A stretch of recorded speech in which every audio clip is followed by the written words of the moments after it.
Hello, it's Dennis Batty, Glinton Parish Councillor again. Well, our table have come up with this comment. The planners don't listen or visit local area to fully understand the local need. Turnover of staff is high. There should be more accountability and feedback from designated planning officers for each area.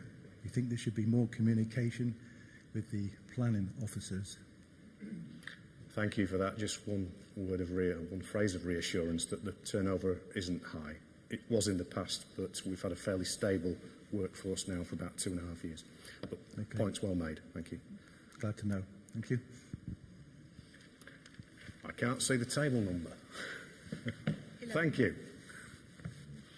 Table 11. Joe Dobson again from Helpston Parish Council. I've tried to keep things fairly brief. Our nugget is further down. There we are. That's my Our head. nugget. Yeah. Why is somebody's head in the way? It's not my head. We are concerned that there is not real choice. We had a discussion about alternatives. We're often given alternatives, and the alternatives are A, B, or C. Often we wonder why there is no D, E, or F.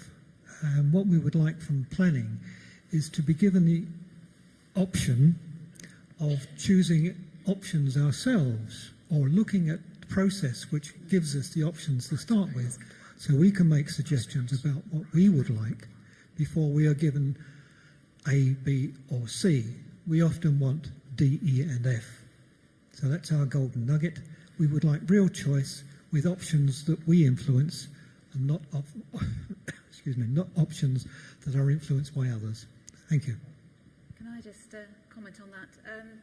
Having been to all the consultations in the forming of the local plans and the core strategies and things like that, I agree with you.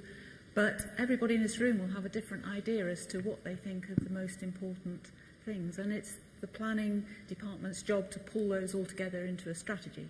So we all need to be there at the start to say this is important, but then we have to let the professionals do their job and work up the plans so that we can then comment on them further. So everybody has to give a little bit. We can't all have our ways, but I understand that the idea that A, B and C, these are the only options, and that was very much the process before, but now we need to be, those A, B and C need to be decided by more of our input rather than just experts' inputs. And if you want D, E and F, write your neighbourhood plan. Table 12.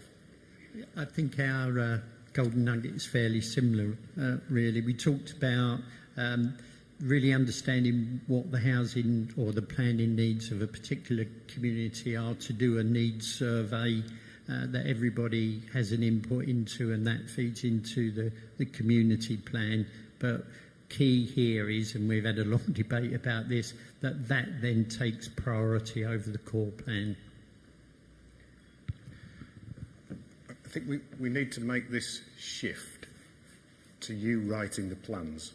You now have that power under the Localism Act. It's not so much about telling us how you want a plan to be written. It's about you now have the power to do it yourself. So get on there and do it.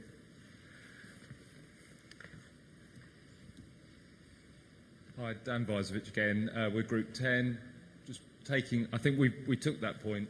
I think the group here was very pragmatic in recognising that the role of parish councils isn't to set the vision.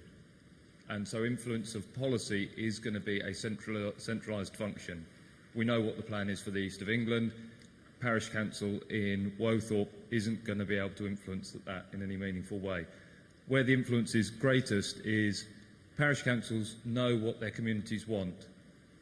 So there's 4 things that we need to do to leverage the influence on actual policy planning decisions. Firstly, clustering of parish councils so that you can gain influence, and making use of your city councillors as well, as so that you have more voices at the party. And then having the parish plan, being proactive and consulting democratically and having a democratic mandate to say what the plan is, and then influencing that. And getting in right from the early stage with developers So not just using the statutory mechanisms to feed back on planning, but actually using personal touch of getting in there and influencing face-to-face with developers. Yes, I think that's very interesting. And the whole shift of government policy is now that actually the plan for Wothorpe probably does have as much say in Wothorpe as regional plans used to. We don't have regional plans anymore. So that's what the government wants. Now, how you make that work in practice is, that's why we're all talking about it today. We don't know. But there really is a way that you can make what you want to come true. Now, whether you do it through a neighbourhood plan and the whole process of that, or whether you just do it working in cooperation with the planning department, using their expertise and our local knowledge, which might be a better way to do it, but it has to come from the bottom up, and I think that's what the Localism Bill is all about. Table 9.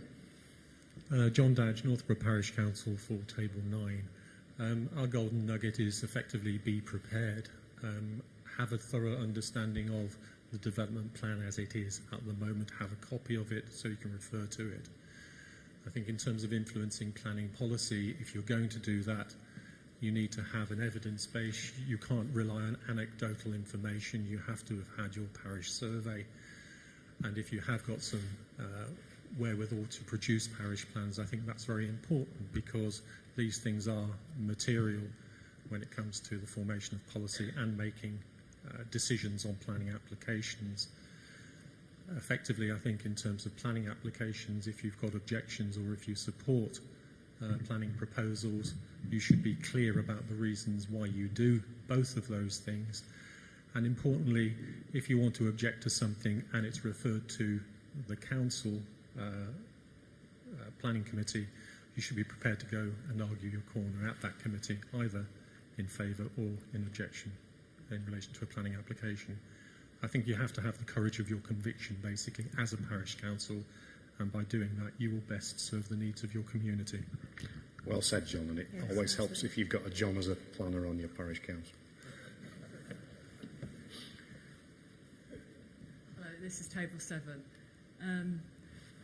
We've got some very good examples of success stories on this table, actually, with planning applications, particularly in Warrington.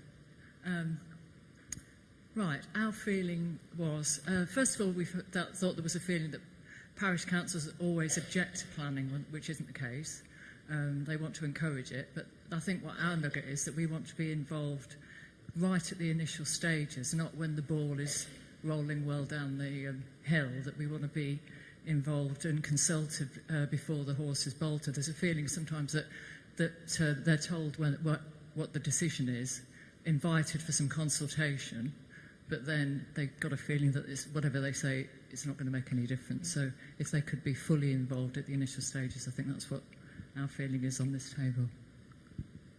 Yes, I quite agree with that. It should be a partnership that we work together and come up with the right result, I think. Table number 6. Yeah, I think most of our points have been touched on by most of the tables here, and as usual I've managed to sneak in 2 points rather than one, but I'll be very quick about it. Were they positive, Lisa? Absolutely, very positive. We're talking about getting it again involved much sooner, but actually in terms of being able to influence the core strategy and the site allocations document at the review stage as it comes around. So being prepared for that by doing an audit within your own village about potential land use within the area for the various uses, and that audit should be carried out by the parish council, supported by planning professionals either from the city council or otherwise. So again, it's much more proactive rather than reactive, and comes back to also understanding the existing documents that are there. Thank you for that. Table number 3 next, please. From Sutton Parish Council. Yes, 2 quick points. The first really to do with ward plans. The benefits of a number of parish councils perhaps working together on a ward basis perhaps is useful from a number of points of view, partly from the point of view of allocating land for development and coming to a consensus about that, but also as a basis for commissioning services for the future and so on, and allocating resources. So some benefit was suggested is to be had from coming forward on a ward basis with neighbourhood plans, rather than the parish council basis, which could be very small indeed.